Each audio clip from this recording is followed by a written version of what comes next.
మాట్లాడుకున్నప్పుడు ఎంతైనా సాధించవచ్చు.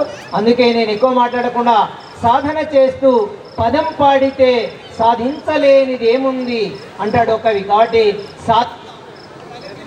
పిల్లవాళ్ళు కూడా పిల్లలారా పాపల్లారా మీరే సమస్త విషయం మీరే లేపటి భాగ్య విధాతలు.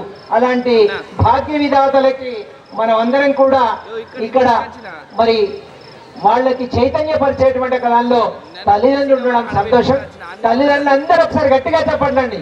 ఎందుకు అనంటే మీరు ఒక సంస్కృతి నేర్పించేటువంటి అంశంలో మీకు అందరికీ విజయం కలగాలి. తెలుస్తూ ఆల్ ది బెస్ట్ అందరికీ కూడా.